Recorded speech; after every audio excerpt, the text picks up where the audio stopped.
বটদ্ৰা থান পৰিচালনা সমিতিৰ সংবাদমেল। সম্পাদকে সংবাদমেল পাতি থানৰ আভ্যন্তৰীণ বিষয় ৰাজহুৱা কৰাৰ ওপৰত স্পষ্টীকৰণ থান পৰিচালনা সমিতিৰ কাৰ্যকৰী সভাপতি প্ৰতাপ কলিতাৰ লগতে কেইবাগৰাকীও সদস্যৰ। বটদ্ৰা থানৰ ধন পৰিচালনা সমিতিৰ সম্পাদকে হিচাপ দাখিল নকৰাকৈ আত্মসাৎ কৰাৰ অভিযোগ। সম্পাদক টিকেন্দ্ৰজিৎ দেৱগোস্বামীয়ে পৰিচালনা সমিতিৰ সভাত অনুপস্থিতি থাকি আঁতৰি ফুৰাৰো অভিযোগ। সভাপতি তথা থান পৰিচালনা সমিতিৰ আন বিষয়ববীয়াসকলৰ বিৰুদ্ধে উঠা অভিযোগ খণ্ডন কৰি প্ৰতি অভিযোগ পৰিচালনা সমিতিৰ সম্পাদকগৰাকীৰ বিৰুদ্ধে পৰিচালনা সমিতি আদালতত যোৱাৰ ভাবুকি। সম্পাদকগৰাকীক ৰত্নাকৰৰ পৰা বাল্মীকি সজাৰ অভিযোগ। উল্লেখ্য যে দুৰ্নীতিৰ অভিযোগেৰে থান পৰিচালনাৰ সমিতিৰ বিশেষ সাধাৰণ সভাত সমিতিৰ বিৰুদ্ধে প্ৰস্তাৱ গ্ৰহণ কৰি তদৰ্থ সমিতি গঠন কৰি দিয়াত এই বিষয়টো আদালতৰ মজিয়াগৰাকী অৱশেষত উচ্চতম ন্যায়ালয়ৰ নিৰ্দেশনা অনুযায়ী তদৰ্থ সমিতিয়ে বৰ্তমান থানখন পৰিচালনা কৰি আহিছে যদিও বৰ্তমান পৰিচালনা সমিতিৰ বিষয়ববীয়াসকলৰ মাজত আৰম্ভ হোৱা আভ্যন্তৰীণ কন্দলে থানৰ গৰিমা যথেষ্ট ম্লান কৰিছে। News desk report, Batadrava live. April মাহতে এইখন দিয়া আছে জৰুৰী পূৰ্ণাংগ কাৰ্যনিৰ্বাহী সভা অনুষ্ঠিত কৰাৰ সম্পৰ্কত। এইখন মোবাইলতে আছে, মোৰ হাতত নাছিলে, মই উলিয়াব নোৱাৰিলোঁ। এজন সম্পাদকক আমি কাৰ্যনিৰ্বাহক দিবলৈ হিচাপ দিবলৈ তাগিদা মাৰি থাকিবলগীয়া হৈছে। এখন লাগিলে পঢ়ি দিম বাৰু। আমি আয়ুক্ত ডাঙৰীয়াক যিখন চিঠি দিলোঁ, মানে আমি লিখি দিলোঁ গুৰুজনাৰ একাউণ্ট বাকীখিনি মই নকওঁ বাৰু, লাগিলে কপি দি দিম। গুৰুজনাৰ একান্ত সেৱক হিচাপে এনে হোৱাটো আমি কামনা নকৰোঁ। আমি কৈছোঁ যে তাত যদি আমি সাধাৰণ সভা পাতোঁ তেতিয়াহ'লে এটা আপত্তিকৰ পৰিস্থিতিৰ সৃষ্টি হ'ব, থানখনৰ এটা মান মৰ্যাদা পবিত্ৰতা নষ্ট হ'ব। গতিকে গুৰুজনাৰ একান্ত সেৱক হিচাপে এনে হোৱাটো আমি মনে প্ৰাণে নিবিচাৰোঁ, সেইবোৰ হোৱাটো আমি নিবিচাৰোঁ।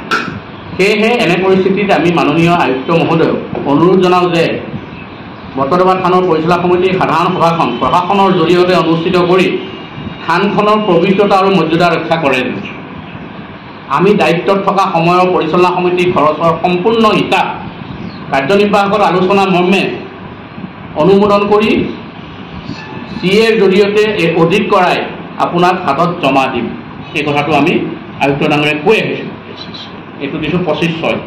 এতিয়া যেতিয়া তেওঁ হিচাপ নিদিয়ে, হিচাপটোতো তেওঁৰ হাতত আছে। আমিতো কোৱা নাই তুমি টকা খাইছা বুলি, হিচাপ দিয়া তাৰপিছতহে খাইছা নে নাখাইছা ওলাব। তেওঁ হিচাপেই চাবমিট নকৰে, কৈ দিলে যে মই টকা খাইছোঁ বুলি বৰপৰাত উলিয়াই ফুৰিছোঁ। বৰদোৱাত যদি উলিয়াইছে তেওঁ নিজেই উলিয়াইছে, আমি কৰা নাই। আমিতো আজিহে সংবাদ মেল দিলোঁ তেওঁৰ পিছত। গতিকে এই কাৰণেই আমি তেওঁক হেৰি কৰি পেলাই এখন FIR দিবলগীয়া হ'ল।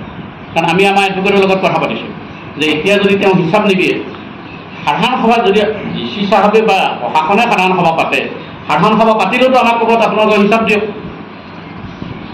আমি ক'লে হ'ব নেকি সম্পাদকে হিচাপ নিদিলে? ঠিক আছে, সম্পাদকে হিচাপ দিয়ে, আপোনালোকে কি একশ্যন লৈছিল তেওঁৰ ওপৰত? কমিটিয়ে কিবা একশ্যন ল'লে নে নাই? গতিকে আমি আগবাঢ়িব লাগিব। আমি আমাৰ অধিবক্তাৰ লগত কথা পাতিলোঁ। অধিবক্তাই প্ৰথম ক'লে যে তোমালোকে এখন ইমিডিয়েটলি লোকেল থানাত FIR দিব লাগিব। আৰু তেতিয়া আমি সেই FIRখন দিলোঁ। এজাহাৰখন আমি দিলোঁ, কপিটো আপোনালোকক দিছোঁ, পঢ়িলে সময় লাগিব।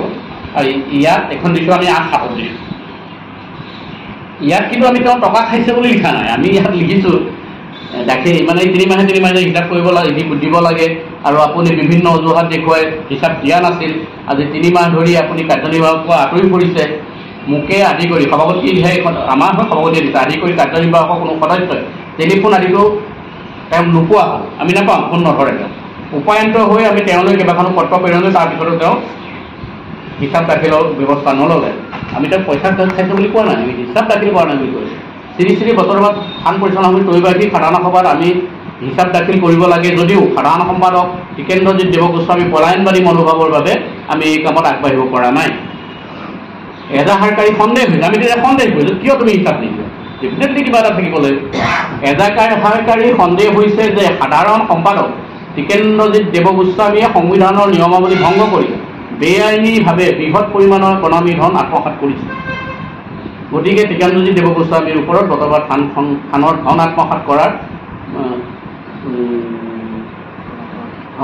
কৰা অপৰাধত তদন্তক্ৰমে ব্যৱস্থা গ্ৰহণ কৰিবলৈ এই এজাহাৰৰ জৰিয়তে এই এজাহাৰ দাখিল কৰা হ'ল।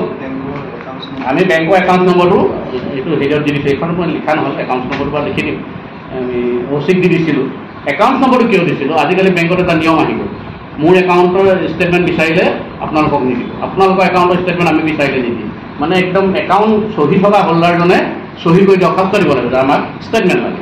এতিয়া আমি ষ্টেটমেণ্ট উলিয়াব পৰা নাই, কাৰণ কেচিয়াৰে চহী কৰি আমাৰ সম্পাদকে চহী নকৰে, বেংকতো তেওঁ চহী আছে, গতিকে আমি ষ্টেটমেণ্টটো উলিয়াব পৰা নাই। কিন্তু আমি বিশেষ সূত্ৰে গম পোৱা মতে তেওঁ কেছ উইথড্ৰল চেল্ফত নিজৰ নামত প্ৰায় 12 পৰা 14 লাখ টকা উলিয়াই লৈ গৈছে। কোনে উলিয়াইছে? আমাৰ সম্পাদকে নাম টিকেনজ্যোতি দেৱ গোস্বামী, তেওঁ উলিয়াই লৈ গৈছে, কিন্তু এইটো আমি বিশেষ সূত্ৰে গম পোৱা মতে। সেইকাৰণে তেওঁ হিচাপ দিয়াৰ পৰা আঁতৰি আছে। আৰু আমাৰ কমিটিত আমি এটা নিয়ম কৰিছিলোঁ যে আমি কোনো ধৰণৰ কেছ ট্ৰেঞ্জেকশ্যন নকৰোঁ। আমাৰ যিমান এতিয়া আমি আনিছোঁ এইবিলাক, এই আমাৰ দৌল উৎসৱৰ পৰা আৰম্ভ কৰি আমাৰ যিমান উৎসৱ হয়, আমাৰ দুজন ইয়াত আছে, আমি চব চেক ট্ৰেঞ্জেকশ্যন কৰোঁ। আনকি এমপ্লয়ী দৰমহা আমি অনলাইনত দিওঁ, কাকো কেছ নিদিওঁ। আমি এওঁ কেছ উইথড্ৰল কৰিবলগীয়া কিয় হ'ল? আৰু এতিয়া তেওঁ কাৰোবাক কৈ আছে মই কিবা ফুটপাথ বনাইছোঁ, কিবা বনাইছোঁ। সম্পাদকজনে 10,000 টকাৰ ওপৰত যদি এক্সেছ খৰচ কৰিবলগীয়া হয়, কাৰ্যনিৰ্বাহকৰ অনুমতি ল'ব লাগিব। এখন কাৰ্যনিৰ্বাহক বহীখন আমাৰ সভাপতিৰ হাতত আছিল, ভাগ্যে কমে তেওঁ নিব নোৱাৰিলে। এবাৰ চব বস্তু নি ঘৰৰ আলমাৰীত থয়, অফিচৰ আলমাৰীত নথয়, চেকবুকো এতিয়া তেওঁ ঘৰতে পাব। তেওঁ এটা বদনাম দিছে আমি পইচা কেইটো বুলি। তাত আপুনি চাওক আমাৰ ক'ৰবাত তেনেকুৱা কাৰ্যনিৰ্বাহকত তেওঁ টকা আনি কাম কৰিব পাৰিব বুলি কিবা এটামান ৰিজলিউশ্যন আছে নেকি? ৰিজলিউশ্যন নোহোৱাকৈ তেওঁ ইমান টকা উদ্ৰ কৰি লৈ গ'ল। আৰু এটা তাৰ টকা আৰু এটা লৈ গ'ল 2 লাখ। এইটো এখন আহ্বায়ক সমিতিত 2 লাখ টকা কেছ উদ্ৰ কৰি নিদিলে এইটো কল্যাণ কলিতাই ক'ব। আজিলৈকে তেওঁ টকাটো পোৱা নাই। এতিয়া আমাৰ নিমন্ত্ৰণ ৰক্ষা কৰি আপোনালোক আজি আমাৰ এই সংবাদমেললৈ অহাৰ কাৰণে আমি আপোনালোকক সংবাদদাতাসকলক বতৰবাদ থান পৰিচালনা সমিতিৰ পৰা আমাৰ ধন্যবাদ আৰু কৃতজ্ঞতা জ্ঞাপন কৰিছোঁ। এটা কথা মই প্ৰথমতে আপোনাক স্পষ্ট কৰি দিব বিচাৰিছোঁ আপোনালোকক যে বতৰবাদ থানৰ ভিতৰুৱা কথা ৰাজহুৱা কৰিবলৈ আমাৰ একেবাৰে ইচ্ছা নাছিল। আৰু এইবোৰ কৰিলে থানখনৰ মৰ্যাদা আৰু পবিত্ৰতা নষ্ট হয় বুলি আমি নিজে অনুভৱ কৰোঁ। কিন্তু আমাক এতিয়া বাধ্য কৰোৱা হ'ল যে আমি নকৰিলে নহয়। যোৱা পৰহি আমাৰ যিজন সাধাৰণ সম্পাদক আছিলে টিকেন্দ্ৰজিৎ দেৱ গোস্বামী, তেওঁ কিছুমান মিছা কথাৰে থান পৰিচালনা সমিতিখনক অপদস্থ কৰাৰ এক অপচেষ্টা তেওঁ এটা প্ৰেছ মিটৰ জৰিয়তে হাতত ল'লে। তেওঁ যিবোৰ কথা প্ৰেছ মিটৰ জৰিয়তে কৈছে তাৰ 1% কথাও সত্য শুদ্ধ নহয়। তাৰ কথাখিনি আপোনালোকক আমি ক'ম, আৰু তেওঁ কোনো ডকুমেণ্টছ নোহোৱাকৈ এই কথাবোৰ ক'লে। প্ৰথম কথা, আমি তেওঁৰ ওপৰত এজাহাৰ এখন দিলোঁ। আমাৰ সাধাৰণ সম্পাদকৰ ওপৰত আমি এজাহাৰ দিলোঁ। কিয় দিলোঁ? নিশ্চয় তাত কিয় কাৰণ আছে। আমাৰ ত্ৰৈবাৰ্ষিক সাধাৰণ সভা চমু চাপি আহিছে, আৰু আমাৰ ইয়াত দুখন কমিটিৰ মাজত টানা আজৰা হৈ সুপ্ৰিম কোৰ্টলৈকে কেছ গৈছে। এতিয়াও হাইকোৰ্টত কেছ এটা চলি আছে। আমাৰ সমিতিয়ে আমি সেইকাৰণে এই টানা আজৰাৰ মাজত আৰু নোসোমোৱা বুলি আমি প্ৰশাসনৰ লগত কথা বতৰা পাতি আমি আমাৰ আয়ুক্ত ডাঙৰীয়াক আমি ক'লোঁ, নতুনকৈ যি আহিছে, যে আমি সহায় সহযোগ কৰি দিম, প্ৰশাসনে ত্ৰৈবাৰ্ষিক সাধাৰণ সভাখন পাতি দিব লাগে। যিহেতু গুৱাহাটী মাননীয় উচ্চ ন্যায়ালয় আৰু ভাৰতৰ উচ্চতম ন্যায়ালয়ে কোনোখন কমিটিকে সাধাৰণ সভা পাতিবৰ কাৰণে দিয়া নাই, ৰায় দিয়া নাই। আৰু তেতিয়া আয়ুক্ত মহোদয় ক'লে আপোনালোকে আমাক লিখি দিব লাগে। আমি সেইখন লিখি দিলোঁ, কাগজ আমাৰ তাত আছে, মই দেখুৱাই দিম আপোনালোকক।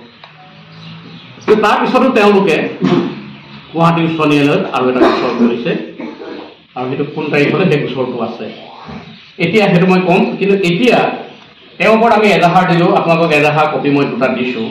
তেওঁক কিন্তু আমি টকা খাইছোঁ বুলি কোৱা নাই, কিন্তু কালি তেওঁ নিজে পৰহি নিজে ক'লে গোসাঁই ঘৰত কোন মই কল খোৱা নাই, নিজে গাত পাতি ল'লে। আমি কিন্তু ইয়াত তেওঁ টকা খাইছে বুলি কোৱা নাছিলোঁ। আমি কৈছিলোঁ তেওঁ হিচাপ দিয়া নাই। মই পঢ়ি দিম নেকি আপোনাক, নে কি হ'ব? আমি অভিযোগ মানে সংবাদদাতাসকলৰ সন্মুখত আনিছে, ইয়াৰ সম্পূৰ্ণ মিছা, আৰু আমাৰ সততা আছে, গতিকে আমি আইনৰ সহায় লৈছোঁ। তেওঁ যদি সততা আছে তেওঁ আইনৰ সহায় লয়। প্ৰথম প্ৰত্যাহ্বান তেওঁলৈ এইটো আগবঢ়াম।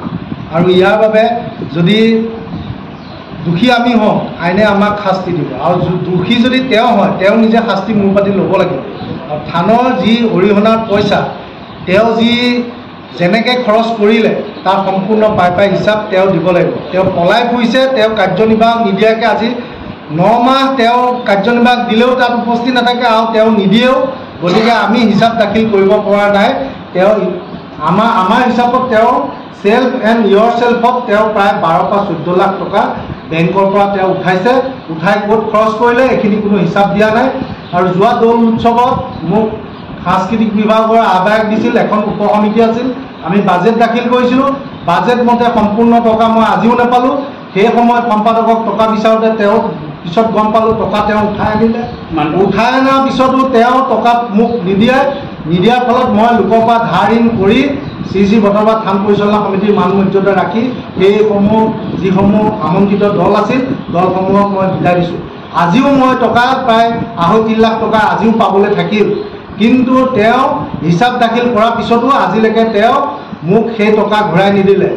যি দল ইয়ালৈ আহিছে সৰহসংখ্যক দল তেখেতেই ঠিক কৰি দিছে। তেখেতৰ কোনে ফোন কৰে যে ইমান টকা দিবা আমুক দলটোক মই কৈ দিছোঁ মোৰ চিনাকি, তেওঁৰ দলকে মেক্সিমাম ইয়াত স্থান দিয়া হ'ল। কিন্তু টকা দিয়াৰ সময়ত বাজেট দাখিল কৰাৰ পিছতো দৌল উৎসৱৰ আগত বাজেট দাখিল কৰাৰ পিছতো সেই বাজেট মতে মই ধন নাপালোঁ। কিন্তু তেওঁ গম পাইছোঁ, বিশেষ সূত্ৰে গম পাইছোঁ আৰু ধন ভৰালী মহোদয়ৰ মুখেৰেও কিছু কথা গম পাইছোঁ, তেওঁ সম্পূৰ্ণ টকা উঠাই লৈছে বুলি আমি গম পাইছোঁ। গতিকে সভাপতি মহোদয়ক আমি কাৰ্যনিৰ্বাহকৰ সিদ্ধান্ত মৰ্মে আমি আইনৰ ব্যৱস্থা লৈছোঁ। আইনে যি পথ দিব আমি সেই পথেৰে আগবাঢ়ি যাম। ধন্যবাদ। ক'লে যে সভাপতি কাৰ্যকৰী সভাপতি দুয়োজন সদস্যই মানিক বৰা কল্যাণ কলিতাই পইচা হৰলুকি কৰিছে, তেওঁ চহী জালিয়াতি কৰি চেক আদি নিছে, এইটো সম্ভৱ নেকি? বেংকত কাৰোবাৰ চহী জালিয়াতি কৰি লৈ যাব পাৰিব? আপোনালোকক জনাইছোঁ চেকবুক তেওঁ ঘৰত থাকে। আগতে আমাৰ অফিচৰ কন্দৰ্প কলিতাই চেক লিখে, সম্পাদকে চহী কৰে, কিছেৰে চহী কৰে, তেওঁলোকে টকা উইড্ৰ কৰে। কিন্তু তেওঁ নিজে চেক চহী কৰি ঘৰৰ পৰা টকা উইড্ৰ কৰিলে, বেলেগক হাতত চেক বুকেই নাথাকে।